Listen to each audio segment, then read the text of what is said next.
أشهد أن محمد رسول الله.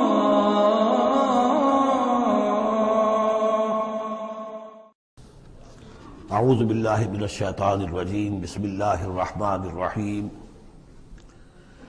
سبح اسم ربک الاعلی الذی خلق فسوى والذی قدر فہدى صدق اللہ العظیم. اب جو دو صورتوں کا جوڑا آ رہا ہے، سورۃ الاعلی اور سورۃ الغاشیہ،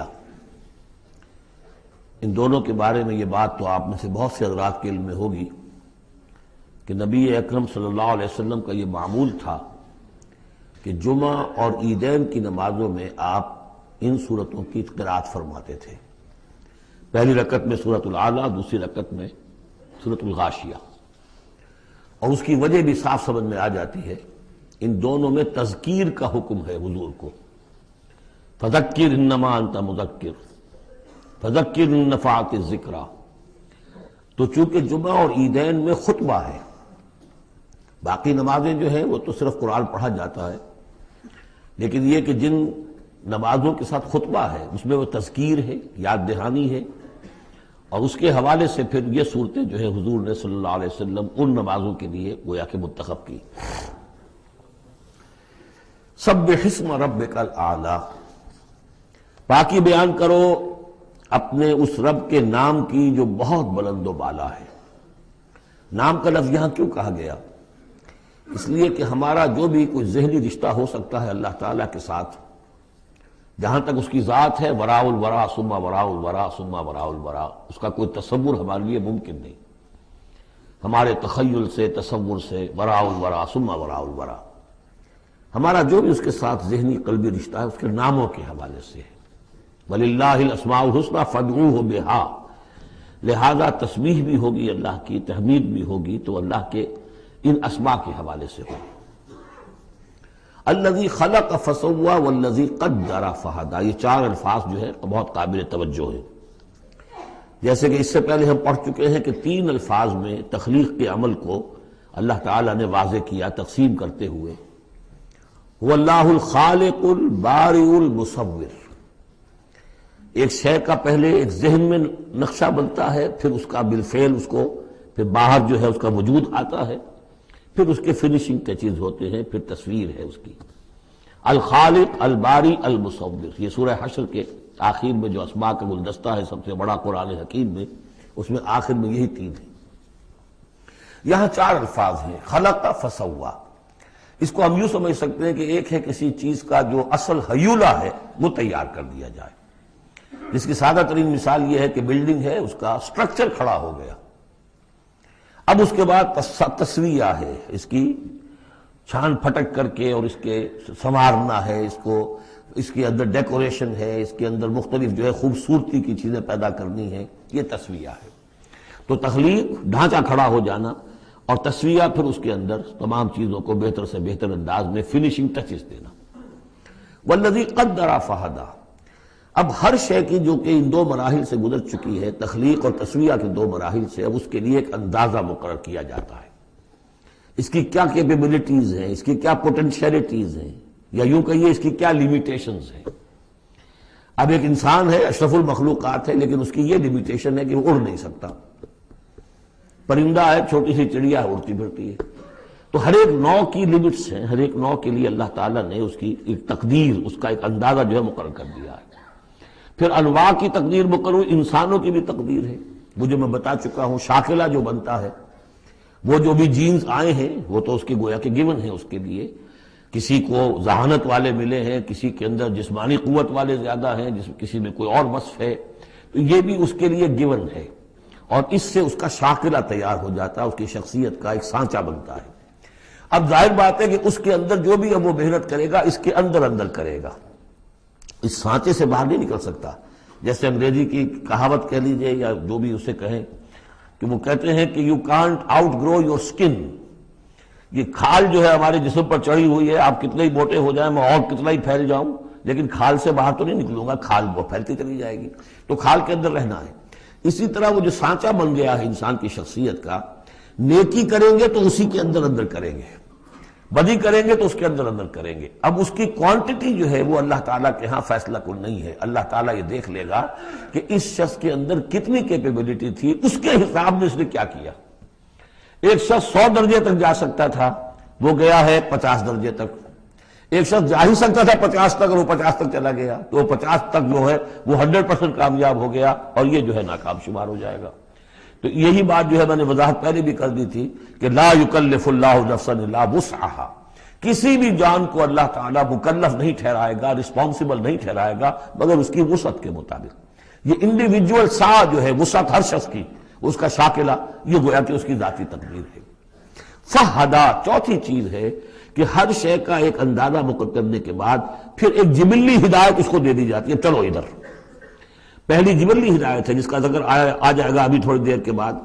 جبلی ہدایت جو ہے وہ ہر بکری کے اندر ہدایت ہے کہ یہ چیز تمہارے کھانے کی ہے، یہ کھانے کی نہیں ہے. بہترین گوشت اس کے سامنے ڈال دیجیے وہ تو نہیں کھائے گی، تو جبلی ہدایت ہے اس کی. اور گوشت کی اور جو ہے آپ شیر کے سامنے بہت اچھی سبزیاں ترکاریاں لا کے ڈال دیجیے، وہ دیکھے گا بھی، تھوکے گا بھی نہیں، ان کو اسے گوشت چاہیے. یہ ہے ہر جبلی ہدایت. پھر جبلی ہدایت کے اوپر پھر ہدایت کے اور مراحل ہیں جو اللہ تعالیٰ دیتا ہے. پھر وہ اپنی کتابیں نازل فرماتا ہے، اپنے نبی بھیجتا ہے. یہ گویا کہ ہدایت کی تکمیل ہے. ورنہ ہدایت تو بنیادی طور پر جو ہے ہر جبلت کے اندر بھی اللہ نے ودیت کر دی ہے. تو یہ ہر کریشن کے لیے یہ 4 الفاظ جو یہاں آئے، سبح اسم ربک الاعلی الذی خلق فسوی والذی قدر فہدی والذی اخرج المرعی، وہی ہے کہ جو نکالتا ہے چارہ زمین سے. فجعلہ غثاء احوا، جو شروع میں تو گھاس اگی ہے تو بڑی خوبصورت ہریاول جو ہے، اس کے بعد وہ سیاہ پڑ جاتا ہے اور چورا چورا ہو جاتا ہے. سنقرئک فلا تنسیٰ، اے نبی ہم آپ کو پڑھا دیں گے، آپ بھولیں گے نہیں. یہ بھی وہی بات ہے جو سورہ قیامہ میں آ چکی ہے. لا تحرک بہ لسانک لتعجل بہ ان علینا جمعہ وقرآنہ، ہمارے ذمہ ہے، آپ یہ مشقت زیادہ اپنے اوپر نہ لیں، یہ ہم کام کر دیں گے، آپ کے سینے میں اس کو جمع کر دیں گے اور پڑھوا دیں گے، ترتیب بھی بتا دیں گے.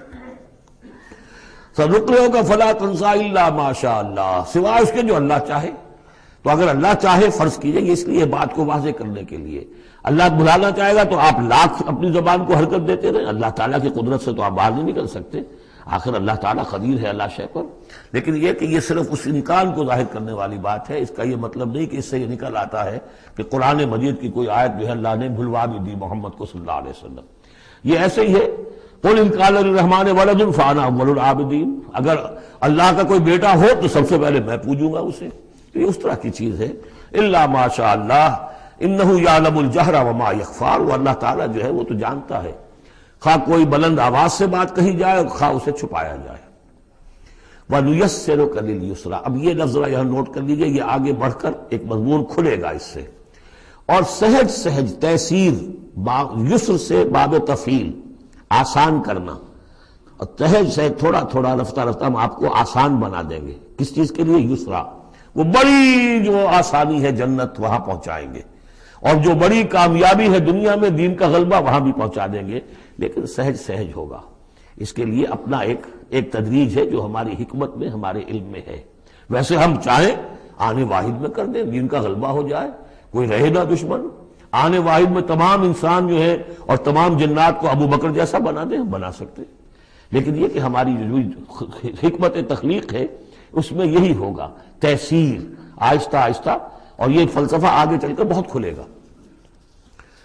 وَنُيَسِّرُكَ لِلْيُسْرَىٰ فَذَكِّرْ إِن نَّفَعَتِ الذِّكْرَىٰ، آپ تو یاد دہانی کراتے رہیے اگر فائدہ دے سمجھانا. اور اس میں در حقیقت یہ ہے کہ ذکر جو ہے اللہ تعالیٰ کا اور اللہ تعالیٰ کی تذکیر جو ہے، اگر تو کہہ دیا ہے یہاں پر اگر فائدہ پہنچائے، لیکن اس کا یہ مطلب نہیں کہ اگر فائدہ پہنچائے تبھی تذکیر کی جائے. اس لیے کہ آگے آ رہا ہے سَيَذَّكَّرُ مَن يَخْشَىٰ، یعنی آپ اگر تذکیر کریں گے تو جس کے دل میں کچھ خوف ہے اس کو تو فائدہ ہو جائے گا نا. آپ تذکیر فرما رہے ہیں، نئی وحی آ گئی ہے، اسے آپ نے پڑھ کر سنایا ہے، وہ جن کو پرواہ نہیں ہے ان کو تو فائدہ نہیں ہوگا، لیکن آپ کے اہل ایمان ساتھیوں کے علم میں اضافہ ہوگا، ان کے اندر اور جو ہے ایمان جو ہے بڑھے گا. سَيَذَّكَّرُ مَن يَخْشَىٰ وَيَتَجَنَّبُهَا الْأَشْقَىٰ، البتہ جو شقی ہے، بدبخت ہے، وہ اس سے اپنا پہلو کترا جائے گا، وہ پہلو موڑ لے گا.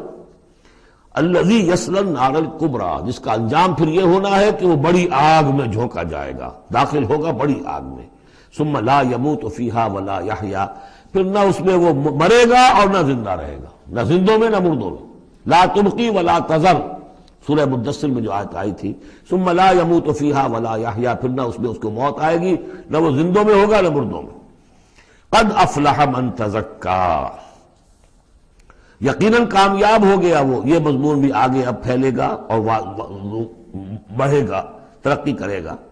قد افلح من تزکا، بے شک کامیاب ہوا وہ کہ جس نے تزکیہ حاصل کر لیا، اپنے آپ کو پاک کر لیا۔ یعنی انسانی روح جو ہے وہ اس جسم میں جب قید کی گئی ہے، بنایا گیا بہت بلند، لقد خلقنا الانسان فی احسن تقویم، پھر ڈالا ہے اس میں، اس حیوانی جسد کے اندر، ثم رددناہ اسفل سافلین۔ اب یہ کہ یہاں سے وہ چڑھائی چڑھنی پڑے گی، یہاں سے اوپر اٹھنا ہوگا، آپ کو محنت کرنی ہوگی، ہر انسان کو تزکیہ کرنا ہوگا فلاح حاصل کرنے کے لیے، کچھ اپنے جذبات کو کنٹرول کرنا ہوگا، کچھ اپنی شہوات کو دبانا ہوگا، اپنے نفس کا ضبط نفس کا سامان کرنا ہوگا، کچھ اپنی روح کی تقویت کا سامان کرنا ہوگا، جیسے کہ یہ دو طرفہ پروگرام رمضان کا ہے کہ دن میں روزہ رکھو اور اس جو حیوانی وجود ہے اسے ذرا کمزور کرو، تھوڑا سا مزمحل کرو، تاکہ اس کا دباؤ جو ہے اس روح ربانی کے اوپر، اس بدن میں کچھ کمی آئے۔ رات کو کھڑے ہو جاؤ اور اس روح کے اندر آبیاری، اس کے اوپر قرآن کے انوار کی بارش کرو، اس سے یہ کہ یہ روح تازہ ہوگی، زندہ ہوگی، اپنے رب کی طرف متوجہ ہوگی۔ یہ ہے عمل تزکا۔ قد افلح من تزکا وذکر اسم ربہ فصلی، اور اس نے دیا نام، اپنے رب کے نام کا ذکر کیا اور پھر نماز پڑھی۔ تو اس میں یہ کہ یہی شکل ہو چکی ہے جمعے کے اندر۔ پہلے جو ہے تذکیر کے لیے خطبہ ہوتا ہے، خطبہ جو تذکیر کے لیے ہے۔ چنانچہ جو حدیث ہے مسلم شریف میں، حضور کا معمول کیا تھا جمعے کے لیے، وہ جب ہم سورہ جمعہ پڑھ رہے تھے یہ باتیں اس وقت بیان کرنے کی تھی، لیکن یہ کہ وہ ہر روز کا جو ایک نصاب ہم بنا لیتے ہیں، وہ بڑی بڑی اہم چیزیں بھی بعض اوقات رہ جاتی ہیں۔ حضور کا معمول کیا تھا؟ کان للنبی صلی اللہ علیہ وسلم خطبتان یجلس بینہما یقرأ آیات القرآن ویذکر الناس۔ حضور کے دو خطبے ہوتے تھے، اس کے درمیان آپ بیٹھتے بھی تھے تھوڑی دیر کے لیے۔ حالانکہ خطبے آپ کے ہوتے تھے بہت ہی مختصر، کوئی تھکان کی وجہ سے نہیں آپ بیٹھتے تھے۔ میرے نزدیک یہ کہ جو 2 رکعتیں ہیں ظہر کی، اس کے قائم مقام ہے یہ 2 خطبے۔ ظہر کی 4 رکعتیں ہیں فرض، اور جمعے کی رہ گئی 2، تو 2 رکعتوں کے قائم مقام یہ 2 خطبے ہیں۔ اس کو ظاہر کرنے کے لیے حضور وقفہ ڈال کر اور ان کو 2 خطبے بناتے تھے۔ لیکن اس خطبے میں کرتے کیا تھے؟ یقرأ آیات من القرآن، قرآن مجید کی آیات پڑھ کے سناتے تھے، وَيُذَكِّرُ النَّاسَ، لوگوں کو یاد دہانی کراتے تھے۔ اور اس میں معاملہ کیا تھا؟ ازدل خیزت بردل ریزت، زبان کا حجاب تھا ہی نہیں۔ حضور کی زبان عربی اور جو سننے والے بیٹھے ان کی زبان عربی، تو لمبے چوڑی بات کی ضرورت بھی نہیں تھی۔ ہمیں تو معنی بتانے پڑتے ہیں، اس کا مفہوم بتانا پڑتا ہے، تب ترجمہ کرنا پڑے گا، کوئی نحوی اشکال ہو وہ بتانا ہوگا، انہیں کوئی ضرورت نہیں تھی۔ مختصر ترین خطبہ ہوتا تھا اور اس میں تذکیر، یاد دہانی۔ اور اسی میں آتا ہے اصل میں وہ حدیث جو آتی ہے کہ وہ جو میں آپ کو بتا رہا تھا کہ وہاں اللہ تعالیٰ، اللہ کے نبی نے بتایا ہے کہ جو پہلی گھڑی میں، اگرچہ اس میں اختلاف ہے کہ اس سے مراد کیا ہے، ایک رائے تو یہ ہے کہ اشراق کے وقت جو لوگ پہنچ گئے مسجد میں، گویا کہ وہ پہلی ساعت میں مسجد میں آ گئے جمعے کے روز، ان کو اتنا ثواب ملے گا جتنا کہ ایک اونٹ کی قربانی سے ہوتا ہے۔ جو دوسری ساعت میں آئیں گے انہیں اتنا ثواب ملے گا جتنا ایک گائے کی قربانی کا۔ تیسری ساعت میں آئیں گے ان کو اتنا ثواب ملے گا جتنا ایک بکری یا میڑھا جو ہے اللہ کی راہ میں قربان کیا۔ چوتھی ساعت میں آئیں گے ان کے لیے ایسا ہے کہ ایک جو مرغی ہے وہ اللہ کی راہ میں صدقہ کر دی، اور جو 5ویں میں آئیں گے وہ ایسے جیسے کہ ایک انڈا اللہ کی راہ میں خیرات کر دیا۔ اس کے بعد جو آتا ہے تو جو فرشتے بیٹھے ہوتے ہیں مسجدوں کے دروازوں پر اور ان کے رجسٹر ہوتے ہیں، ان میں حاضری کا اندراج کرتے ہیں وہ۔ اس کے بعد جب امام کا خطاب شروع ہو جاتا ہے، لیکن وہاں خطبہ ہوتا تھا، خطاب نہیں، ہمارے ہاں تو پھر 2 چیزیں ہو گئی، ایک اردو کی تقریر پھر ایک خطبہ۔ جب امام کا خطبہ شروع ہو جاتا ہے تو اس کے بعد فرشتے اپنے رجسٹر بند کرتے ہیں، یستمعون الذکر، وہ بھی اس ذکر کو سننے میں مصروف ہو جاتے ہیں۔ یعنی اب جو آنے والے ہیں ان کا اندراج نہیں ہوتا۔ اب اس میں جو تعویل کی علماء نے، اور علماء میں سے شاہ ولی اللہ دہلوی کی بھی تعویل ہے یہ کہ ایک تو یہ کہ اس سے مراد یہ ہماری ساعتیں نہیں ہیں بلکہ کچھ خفی ساعتیں ہیں یہ، اگرچہ مجھے اختلاف ہے ان کی رائے سے۔ البتہ دوسری بات انہوں نے جو کہی ہے کہ اس میں جو اندراج نہیں ہوتا وہ اس معنی میں کہ فضیلت اب نہیں رہی، فضیلت گئی، فرض کی ادائیگی تو ہو جائے گی، چاہے خطبے کے دوران بھی آپ پہنچ گئے ہیں تب بھی جمعے کی فرض کی ادائیگی تو ہو جائے گی، لیکن فضیلت کا معاملہ دفتر فضیلت ہے جو فرشتے بند کرتے ہیں، اب آپ کا اندراج نہیں ہوگا جب امام نے خطبہ شروع کر دیا۔ تو وہ ہے کہ ذکر اسم ربہ، پہلے خطبے میں اللہ کا نام لیا، ذکر کیا، پھر نماز پڑھی، یہ ترتیب گویا کہ جمعے کے اندر ہو رہی ہے۔ بل تؤثرون الحیات الدنیا، تمہارا اصل مرض کیا ہے؟ تم دنیا کی زندگی کو ترجیح دیتے ہو۔ اللہ اللہ خیر صلی اللہ، میں نے یہی کہا تھا نا کہ بما قدم واخر، کسے آگے رکھا کسے پیچھے رکھا، سارا فیصلہ تو اس میں ہے۔ مقدم آخرت ہے اور دین ہے یا دنیا ہے؟ یا تو آپ نے مقدم بنا دیا آخرت کو تو جتنی دنیا مل جائے اللہ کا فضل ہے، اللہ کی طرف سے دین ہے، بونس ہے، لیکن اگر آپ نے مقدم بنا لیا دنیا کو تو پھر آپ گئے۔ بس یہ ہے سارا کانٹے کی بات جو ہے۔ تو اس حوالے سے بل تؤثرون الحیات الدنیا کلا بل تحبون العاجلہ وتذرون الآخرہ، تمہارا اصل مرض یہ ہے، تم اس عاجلہ سے محبت کرتے ہو، اس کا نفع بھی نقد نقصان بھی نقد، تکلیف بھی فوراً محسوس ہو گئی اور راحت بھی فوراً محسوس ہو گئی، اور آخرت کا نفع نقصان بھی قرض ہے، ادھار ہے، اس کی تکلیف اس وقت محسوس نہیں ہو رہی۔ انگارے بھر رہے ہیں اپنے پیٹ کے اندر، لیکن وہ انگارے اس وقت پیٹ کو جلا نہیں رہے ہیں، وہ انگارے ظاہر ہو جائیں گے قیامت کے اندر، وہ جلائیں گے اس وقت، لیکن انگارے بھر اس وقت رہے ہو۔ جو فرمایا کہ جو یتیموں کا مال ہڑپ کرتے ہیں ناحق طور پر، یا اولئک ما یاکلون فی بطونہم الا النار، وہ آگ بھر رہے ہیں اپنے پیٹوں کے اندر، لیکن اس وقت وہ آگ ٹھنڈی ہے، شوگر کوٹڈ ہے، اوپر اس کے انسولیشن ہے، وہ آپ کے معدے کو جلاتی نہیں جا کر، لیکن وہی ہے تو آگ۔ بہرحال تم ترجیح دیتے ہو دنیا کو، والآخرۃ خیر وابقیٰ، جبکہ آخرت بہتر بھی ہے اور باقی رہنے والی ہے۔ ان ھذا لفی الصحف الاولی، یہی بات تھی پرانے صحیفوں میں۔ اصل میں یوں سمجھیے کہ جو کانٹے کی بات ہے وہ یہ ہے، جو اصل شے ہے ہدایت اور ضلالت کی جو بات ہے، راز وہ یہ ہے، کس کو مقدم کس کو مؤخر، دنیا یا آخرت۔ صحف ابراہیم و موسیٰ، صحف اولی یعنی ابراہیم کے صحیفے اور موسیٰ کے صحیفے، ان کا ذکر پہلے بھی آیا ہے، تو موسیٰ کے صحیفے ہمیں معلوم ہے، ابراہیم کے نہیں۔ جیسا کہ میں نے عرض کیا، میری ایک رائے ہے کہ جو ہندوؤں کے ہے اپنشد، وہ میرے نزدیک صحف ابراہیمی کی بگڑی ہوئی بدلی ہوئی شکلیں۔